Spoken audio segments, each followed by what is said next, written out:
Sejarah kehidupan Abu Bakar As-Siddiq. Pendahuluan.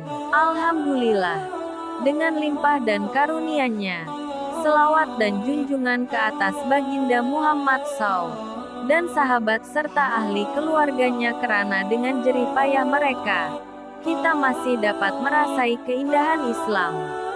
Marilah sama-sama kita serba sedikit mengetahui dan mendalami sejarah mengenai sahabat baik Rasulullah SAW, yaitu Sayyidina Abu Bakar As-Siddiq. Biografi Abu Bakar As-Siddiq. Sejarah Sayyidina Abu Bakar bermula beliau lahir pada tahun 573 sebelum hijrah di Mekah Al-Mukarramah. Ini menunjukkan bahwa beliau lahir 2 tahun selepas kelahiran Baginda Muhammad SAW. Beliau berasal dari kerabat Bani Tamim, yaitu pecahan daripada kabilah Arab Quraisy. Nama sebenar beliau ialah Abdullah, tetapi lebih dikenali sebagai Abu Bakar sehingga ada segelintir masyarakat tidak mengetahui nama sebenar beliau. Selepas memeluk Islam, beliau digelar As-Siddiq, yang membenarkan karena sentiasa membenarkan kata-kata Rasulullah SAW. Ayah beliau bernama Utsman yang lebih dikenali sebagai Abu Quhafah, manakala ibu beliau pula bernama Salma dan lebih dikenali sebagai Ummul Khair. Di dalam sejarah beliau, Abu Bakar mengawini 4 orang wanita. Istri pertama beliau bernama Katilah Abdi Aziz, seterusnya Ummu Ruman, diikuti oleh Asma dan akhirnya Habibah. Beliau mempunyai 5 orang anak, di mana 2 darinya hasil daripada istri pertama, 2 lagi darinya daripada istri kedua, dan seorang lagi lahir dari rahim istrinya yang keempat. Salah seorang anaknya yang bernama Aisyah berkahwin dengan Rasulullah SAW, menjadikan beliau secara tidak langsung sebagai mertua Nabi Muhammad SAW. Kehidupan Abu Bakar sebelum Islam. Sejak dari zaman kanak-kanak, beliau mempunyai pribadi yang mulia. Beliau seorang yang agak pendiam, seorang yang sangat jujur dan boleh dipercayai. Disebabkan sifatnya yang sangat mulia, beliau menjadi sahabat baik Baginda SAW. Sejak dari zaman remaja dan persahabatan mereka terbukti berpanjangan. Beliau mempunyai hati yang lembut dan mudah simpati terhadap kesengsaraan orang lain. Oleh itu, beliau sentiasa dan suka menolong mereka yang miskin dan mereka yang memerlukan pertolongan. Sungguh pun sebelum memeluk agama Islam, beliau tidak suka akan kebanyakan adat-adat jahiliyah seperti berjudi, menanam anak perempuan hidup-hidup, berkongsi istri dan lain-lain. Beliau juga tidak pernah meminum arak, walaupun ketika itu arak bagaikan air putih yang boleh menghilangkan dahaga. Pada zaman sebelum keislamannya, beliau merupakan seorang peniaga yang berjaya. Beliau pernah menemani Rasulullah dalam misi perniagaan. Disebabkan beliau terkenal dengan sifatnya yang jujur, peniaga-peniaga lain memberi kepercayaan kepada beliau dan seringkali meminta beliau menjaga duit-duit mereka. Hasilnya, sifatnya yang mulia dan terpuji menjadikan beliau seorang peniaga yang berjaya dan kaya raya. Rentetan peristiwa Sayyidina Abu Bakar selepas kedatangan Islam. Islam menyinari hatinya. Abu Bakar merupakan sahabat paling baik Rasulullah. Oleh sebab itu, beliau memahami Baginda lebih dari orang lain dan sifat Baginda yang jujur, mulia dan amanah berjaya menarik hati beliau. Apabila Baginda Muhammad SAW mengajak beliau beriman kepada Allah secara rahasia, beliau menerima dan beriman serta-merta tanpa ada sedikit pun ragu di hatinya. Ini menjadikan beliau sebagai lelaki pertama yang beriman kepada Allah dan Rasul-Nya, yaitu Nabi Muhammad SAW. Apabila beliau menerima Islam, Bagindalah orang yang paling bahagia. Semenjak beliau memeluk Islam, Sayyidina Abu Bakar telah menjadi pembela Islam yang paling utama serta seorang sahabat yang paling setia dan sentiasa menyokong Baginda Muhammad SAW. Beliau amat dikasihi dan dicintai Baginda sehingga beliau dikenali sebagai kekasih Baginda Muhammad SAW.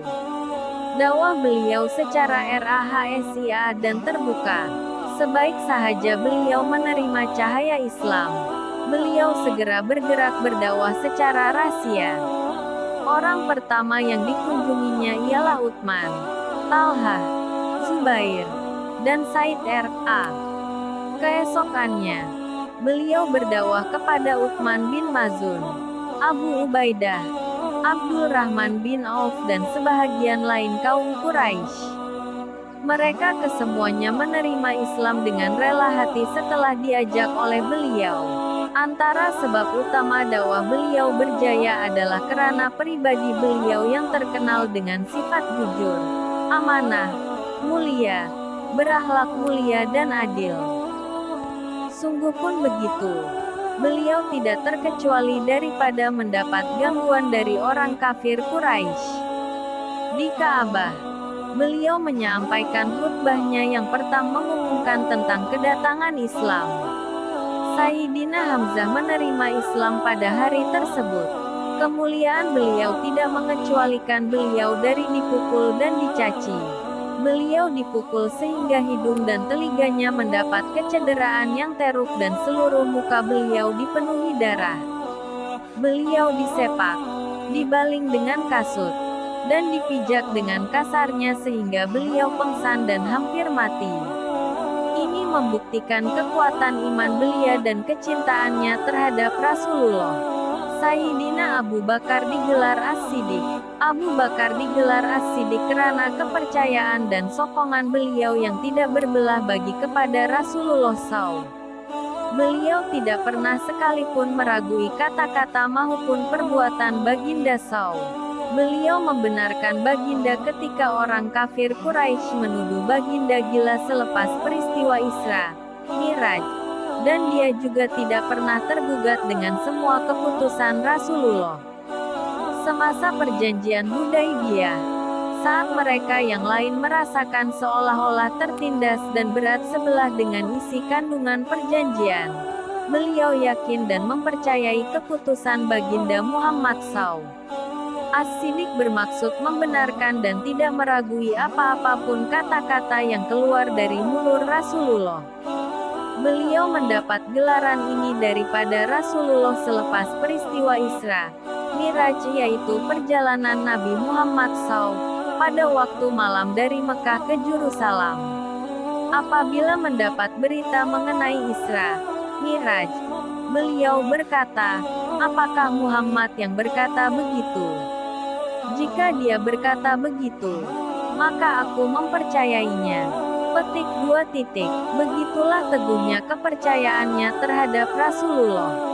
Sahabat di dalam gua, apabila Baginda Muhammad SAW membuat keputusan untuk berhijrah ke Madinah, Abu Bakar merupakan satu-satunya sahabat yang menemani Baginda. Beliau membawa semua duitnya dan mula berhijrah pada waktu malam bersama Baginda. Mereka bersembunyi di Gua Hira selama 3 hari. Firman Allah di dalam kitabnya, "Jika kamu tidak menolongnya, Muhammad, sesungguhnya Allah telah menolongnya," yaitu, ketika orang-orang kafir mengusirnya dari Mekah, sedang dia salah seorang dari 2 orang ketika keduanya berada di dalam gua. Ketika itu dia berkata kepada sahabatnya, "Jangan engkau bersedih, sesungguhnya Allah bersama kita." Maka Allah menurunkan ketenangan kepadanya, Muhammad, dan membantu dengan bala tentara, malaikat, yang tidak terlihat olehmu.